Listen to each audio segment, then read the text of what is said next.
उत्तर प्रदेश के एक गांव में एक व्यापारी अपनी पत्नी और पुत्री राधिका के साथ रहता था। गांव के सब लोग उसे गोलू सेठ कहकर पुकारते थे। गोलू सेठ ने अपनी पुत्री राधिका का रिश्ता बाल्यकाल में ही निश्चित कर दिया था। जब वह विवाह योग्य हुई तो उसके विवाह की तिथि नियत की गई और विवाह की तैयारी प्रारंभ हुई। गोलू सेठ अपनी बेटी का विवाह बहुत धूमधाम से करना चाहता था। वह उसके लिए एक कीमती नौलखा हार भी बनवाना चाहता था। एक दिन उसने अपनी पत्नी मनीषा को बुलाया और उसे अपनी इच्छा बताई। पत्नी बोली, ये तो बड़ी अच्छी बात है, मगर आप नौलखा हार बनवाएंगे किससे? नंदू सुनार से। उसके जैसा बारीक काम कोई और सुनार नहीं कर पाएगा। उसके काम में जो सफाई है वो किसी सुनार में नहीं। सेठ ने उत्तर दिया, नहीं, तुम उससे नौलखा हार मत बनवाना। पत्नी बोली, क्यों? सेठ ने पूछा। इसलिए क्योंकि काम की सफाई के साथ साथ वह हाथ की सफाई में भी माहिर है। मेरी सहेली मीरा ने उसे अपना 10 तोले का सोने का हार चमकाने दिया। जब हार वापस मिला तो वो बस 9 तोले का था। जानकी ने उससे मोतियों का हार बनवाया तो सारे मोती नकली निकले।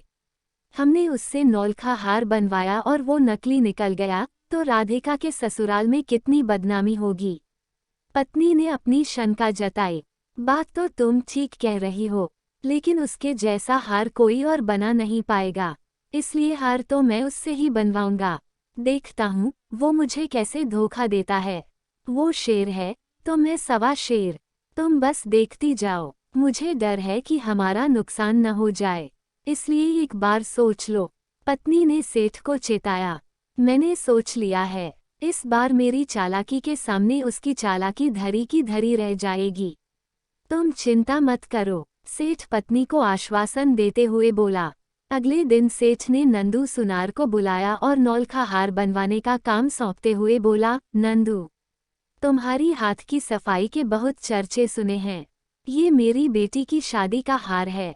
मैं नहीं चाहता कि इसमें तुम कोई हेराफेरी करो, इसलिए तुम ये हार काली नदी के पार बने मेरे मकान में बनाओगे और मेरा एक आदमी हर समय तुम्हारे साथ रहकर तुम्हारी निगरानी करेगा।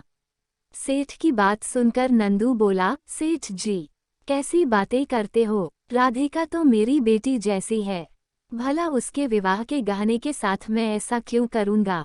आप मुझ पर विश्वास करें, आप जैसा चाहते हैं मैं वैसा ही हार बनाकर दूंगा, वो भी एकदम खरा।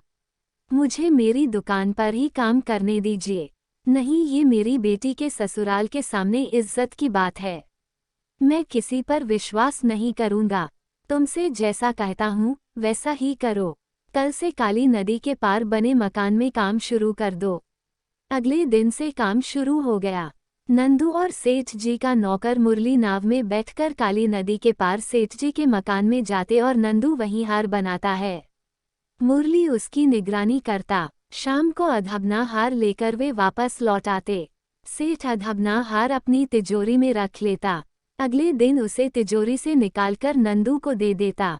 अपने ऊपर सेठ का ये अविश्वास देखकर नंदू दुखी था, किंतु फिर भी वो मन लगाकर काम करता।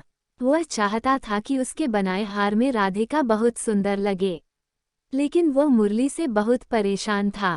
मुरली दिन भर उसके सिर पर सवार रहता। वह सिर खुजलाता तो मुरली उसके बालों को टटोलता, वह छींक मारता तो मुरली उसके रुमाल की तलाशी लेता। एक दिन तो हद हो गई। नंदू ने रुमाल से अपना मुंह पोंछा तो मुरली उसकी मूंछ के बाल टटोलने लगा। नंदू को बड़ा गुस्सा आया।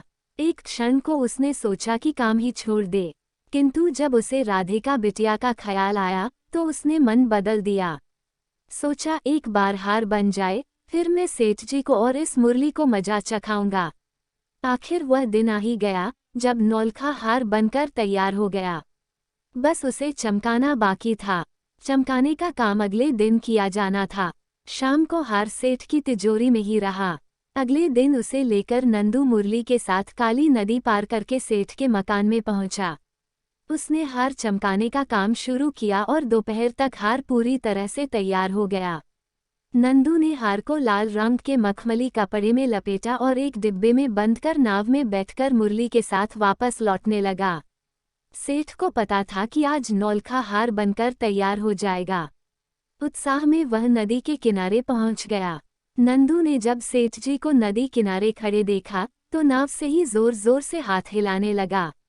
हाथ हिलाते हुए वह खुद भी इतना डोल रहा था कि नाव भी डगमगाने लगी। मुरली ने नाव को संभालने की बहुत कोशिश की, लेकिन नाव का संतुलन बिगड़ गया और वह पलट गई। नंदू और मुरली नदी में गिर पड़े। सेठ ने गांव वालों को बुलाकर बड़ी मुश्किल से नंदू और मुरली को बाहर निकाला। बाहर निकलने के बाद नंदू ने हार सेठ को सौंप दिया। सेठ खुश था कि नाव के उलट जाने और नंदू के पानी में गिरने के बाद भी नौलखा हार सही सलामत है। उसने नंदू को हार बनाने के पैसे दिए और घर चला आया।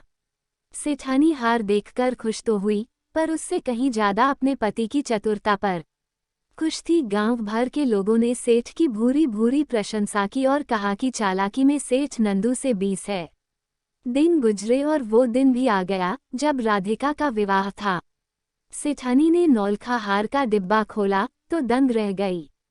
हार काला पड़ चुका था। वह सिर पीटकर रह गईं। सेठ को बुलाकर हार दिखाया तो सेठ आग बबूला हो गया। उसने नंदू को बुलावा भेजा।